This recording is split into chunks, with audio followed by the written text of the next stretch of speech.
Jika tidak merespon WA, SMS, email, dan teleponan dari debt collector pinjol, kira-kira apa yang akan terjadi? Apa risikonya dan bagaimana cara mengatasinya? Ini adalah risiko terberat ketika Anda mengalami galbait. Ketika Anda sudah mulai macet bayar, Anda sudah mulai macet bayar angsuran pinjol, tentu Anda akan bingung antara terus bayar, tapi dengan gali lubang tutup lubang, atau stop bayar, tapi risikonya diteror terus-menerus oleh penagihan debt collector pinjol yang durasi penagihannya bisa sampai puluhan kali, bahkan ratusan kali dalam sehari. Di sini ada dua pilihan yang risikonya sama-sama berat. Namun apapun itu, tentu kami sebagai content creator lebih menyarankan kepada Anda untuk langsung galbait. Karena apapun itu, galbait sudah pasti risikonya lebih kecil dan hanya galbaitlah satu-satunya cara atau satu-satunya jalan untuk Anda bisa keluar atau terbebas dari yang namanya jeratan setan pinjol yang tidak ada putus-putusnya. Ya, tapi kan kalau kita galbait sudah pasti diteror penagihan terus-menerus sama debt collectornya. Dimaki-maki, bahkan bisa dipermalukan seperti disebar data, bahkan debt collector bisa datang ke rumah kita. Betul, itu betul. Itu memang sudah merupakan suatu konsekuensi yang harus Anda ambil, yang harus Anda tanggung. Karena memang Anda sudah nunggak. Artinya, dari awal Anda sudah melakukan kesalahan, yaitu pinjam ke pinjol dan nunggak. Tapi sebenarnya, kalau kita pahami dan kita mengerti dan kita tahu apa itu galbait, sebenarnya galbait itu nggak ada masalah. Nggak ada masalah di situ. Itu sudah menjadi hal yang lumrah terjadi di masyarakat. Dan itu bukan sesuatu hal yang memalukan atau menakutkan lagi pada zaman sekarang ini. Karena memang sebenarnya debt collector pinjol atau penagihan-penagihan yang mereka lakukan itu tidak bisa apa-apa.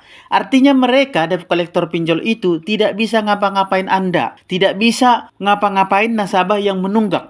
Mereka nggak bisa maksa untuk bayar dan nggak bisa mempidanakan nasabah hanya karena tidak bayar hutang. Bahkan sesuai dengan peraturan OJK, kata-kata yang memaki pun, yang memaksa pun, yang mengintimidasi pun, mereka nggak bisa ucapkan ketika mereka melakukan penagihan. Apalagi meneror dan mengancam-ancam atau kata-kata yang merendahkan, bahkan menyamanyamakan dengan isi kebun binatang. Itu saja tidak boleh mereka lakukan, apalagi yang lebih dari situ. Jadi, antara dua pilihan, ketika Anda sudah mulai macet untuk bayar adalah lebih baik Anda langsung galbait daripada nanti Anda gali lubang tutup lubang, bahkan sampai harus minjol lagi ke pinjol lain demi untuk bayar pinjol yang pertama yang sudah menunggak. Nanti Anda akan semakin terbenam. Kalau ini Anda lakukan terus-menerus demi untuk bayar hutang, demi untuk bayar pinjol, maka ujung-ujungnya nanti Anda akan semakin tenggelam. Anda akan semakin terjerat. Dan hutang Anda nanti akan semakin menumpuk, akan semakin banyak. Maka semakin besarlah masalah yang akan Anda dapatkan di ujungnya nanti. Itu sudah pasti ya. Itu sudah pasti terjadi jika Anda terus-menerus maksa untuk bayar, padahal kondisi keuangan Anda sudah tidak memungkinkan lagi untuk terus bayar. Nah, yang menjadi masalahnya lagi adalah ketika Anda memutuskan untuk galbait, maka tentu teroran penagihan debt collector pinjol itu tentu akan terus-menerus berdatangan lewat WA, SMS, email, bahkan telepon. Nah, dalam hal ini pun tentu Anda dihadapkan dengan dua pilihan. Yaitu yang pertama, apakah sebaiknya setiap WA, SMS, atau email penagihan atau teleponan dari para debt collectornya sebaiknya direspon atau dicuekin saja? Bahaya mana? Merespon WA, SMS, email, dan teleponan dari debt collectornya atau mengabaikannya? Mana yang lebih bahaya? Mana yang lebih tinggi risikonya? Nah, tentu ini merupakan suatu pilihan yang sulit dan perlu kehati-hatian dalam mengambil tindakan. Karena di setiap masing-masingnya ada risikonya. Tapi jangan salah, ya, jangan salah. Ketika Anda salah mengambil tindakan atau keputusan antara dua pilihan ini, maka akibatnya bisa sangat buruk bagi Anda. Oleh karena itu, inilah yang akan saya paparkan dengan jelas, yang akan saya sampaikan kepada Anda berdasarkan pengalaman di lapangan. Mana yang lebih baik, mana yang lebih buruk, dan mana risikonya yang sangat tinggi. Tapi sebelum kita lanjut, sebelum saya jelaskan, saya mau mengundang teman-teman dulu untuk join ke grup Facebook P3N, Grup Persatuan Pemberantas Pinjol Nusantara. Di grup Facebook ini, Anda bisa saling berbagi info sesama teman-teman yang galbay. Anda bisa saling menguatkan, bisa saling berbagi pengalaman tentang pengalaman galbay Anda. Tujuannya adalah supaya mental Anda semakin kuat dan Anda semakin mantap untuk tetap galbay. Karena Anda sudah tahu dari pengalaman teman-teman yang ada di sini. Nah, ketika Anda mengalami suatu masalah, Anda bisa sharing, chat di grup Facebook ini, dan teman-teman yang sudah mengalaminya akan memberitahukan kepada Anda apa-apa saja yang perlu Anda lakukan karena mereka sudah melewati fase yang sedang Anda hadapi sekarang ini. Jadi lewat grup ini kalian bisa saling support, kalian bisa saling menguatkan dan saling mendukung satu sama lain sehingga mental kalian otomatis akan terbangun lewat grup ini. Dan jangan lupa yang paling penting dalam grup ini adalah kita adakan berbagi rezeki lewat kuis atau undian setiap bulannya. Bahkan kalau boleh nanti kita akan adakan setiap minggunya supaya semakin banyak pemenang dengan banyak hadiah uang tunai yang jumlahnya atau nominalnya sampai jutaan rupiah. Jadi jangan sampai Anda ketinggalan. Mudah-mudahan lewat grup ini nanti Anda bisa sedikit terbantu, beban Anda sedikit bisa ringan karena Anda dapat rezeki lewat grup ini ya. Mudah-mudahan Anda dapat rezeki lewat grup ini. Jadi bagi kalian yang mau join atau bergabung, silahkan bergabung lewat link yang sudah saya sematkan di kolom komentar atau lewat link yang sudah saya sematkan di deskripsi video ini atau bio akun Maro Channel ini. Tapi maaf ya, bagi debt collector, jasa-jasa penipuan lainnya seperti jasa backup data, jasa hapus data, jasa backup debt collector, dan lain sebagainya dilarang untuk join ke grup ini. Karena kami tidak membutuhkan kalian di sini. Dan kalau ketahuan sama saya akan langsung keluarkan dan blokir Anda dari grup ini. Oke, kita lanjutkan ke pembahasan kita. Selamat berjumpa kembali dengan saya Maro di Maro Channel. Semoga hari Anda menyenangkan, sehat selalu, dan dilancarkan segala urusan dan pekerjaannya, serta berlimpah dan bertambah-tambahlah rezeki Anda. Baik, kita langsung saja ke inti topik permasalahannya. Lebih baik mana, lebih bahaya mana merespon WA, email, SMS, atau teleponan dari debt collector pinjol ketika Anda sedang galbay atau mengabaikannya? Baik, di video-video sebelumnya saya sudah pernah jelaskan alur penagihan atau cara penagihan atau cara kerja debt collector dalam melakukan penagihan. Karena dengan mengetahui alur tersebut, dengan itu semua akan dengan sendirinya kalian akan bisa menjawab pertanyaan tadi. Dan bahkan kalian akan bisa mengambil tindakan terbaik atau keputusan terbaik Anda ketika Anda dihadapkan dengan dua pilihan tersebut. Ketika kalian dihadapkan dengan permasalahan ini. Karena itu, maka saya akan coba untuk jelaskan lagi tentang cara kerja debt collector ketika mereka melakukan penagihan. Sebagaimana yang kita tahu, debt collector itu tugasnya adalah melakukan penagihan. Berarti menagih. Nah, tentu tujuan utamanya adalah untuk mendapatkan pembayaran dari nasabah. Untuk mendapatkan duit pembayaran, duit tagihan. Nah, satu orang debt collector itu biasanya akan ditugaskan untuk menagih ratusan bahkan ribuan nasabah. Banyak ya? Dan satu orang debt collector itu masing-masing punya target pencapaian penagihan. Dan itu harus tercapai setiap bulannya. Maka karena adanya target ini tadi, tentu saja si debt collectornya harus bisa memilah-milah atau menyaring atau mengelompokkan nasabah-nasabah yang mana nasabah yang kemungkinan bayarnya tinggi, yang mana nasabah hanya kemungkinan bayar, atau yang mana nasabah yang kemungkinannya tidak akan bayar sama sekali. Sementara si nasabah yang dihandle oleh seorang debt collector itu ada begitu banyak ya. Bahkan sampai ribuan seperti yang saya bilang tadi ya. Sangat banyak tentu.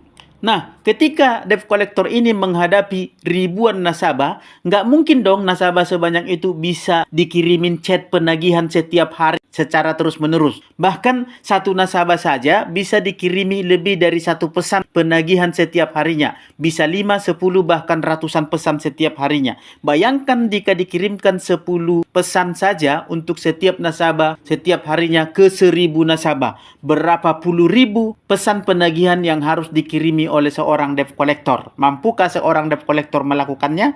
Sementara targetnya harus tercapai setiap bulannya.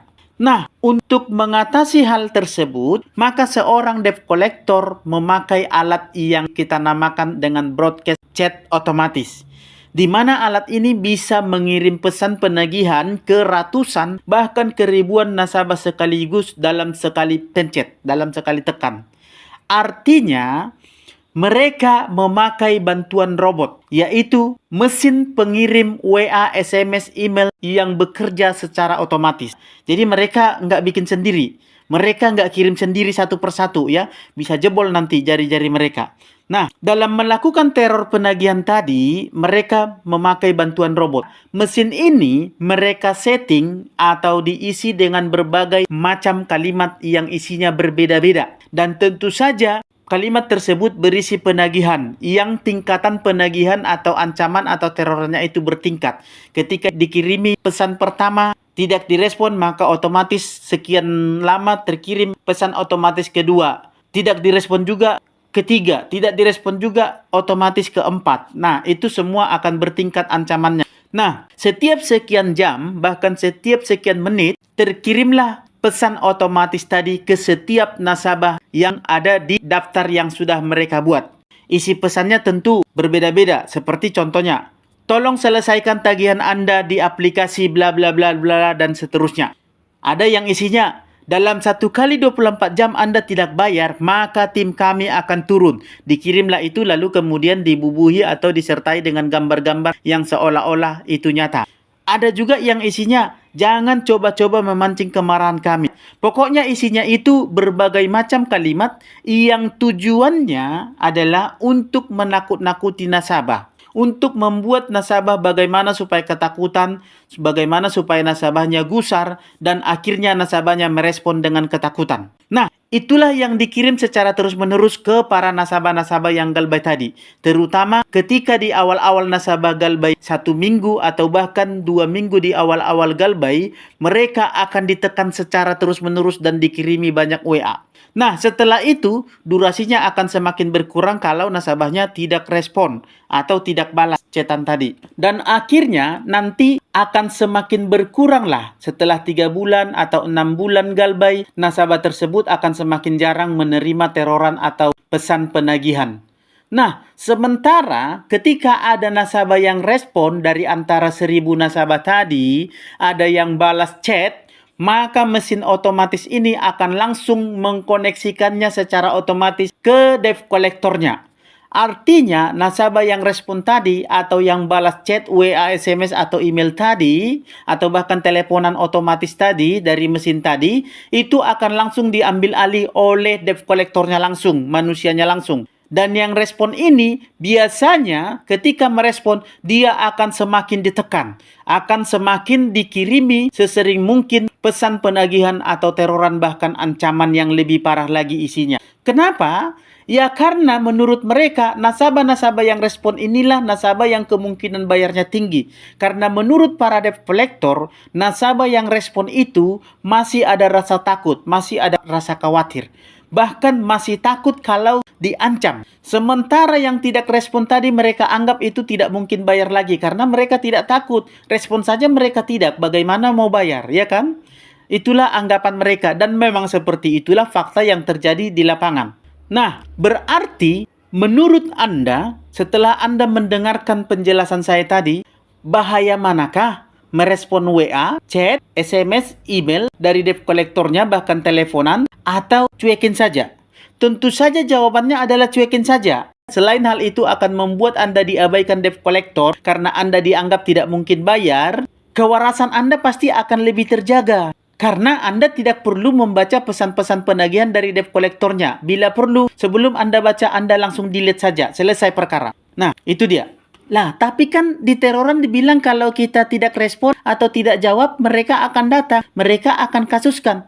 Nah, itulah hoax tadi. Jelas-jelas itu semua adalah settingan dan nggak akan mungkin terjadi. Nggak ada jalannya itu terjadi. Karena tidak ada dasar hukumnya untuk suatu pinjol bisa mempidanakan nasabah hanya karena tidak mampu bayar hutang.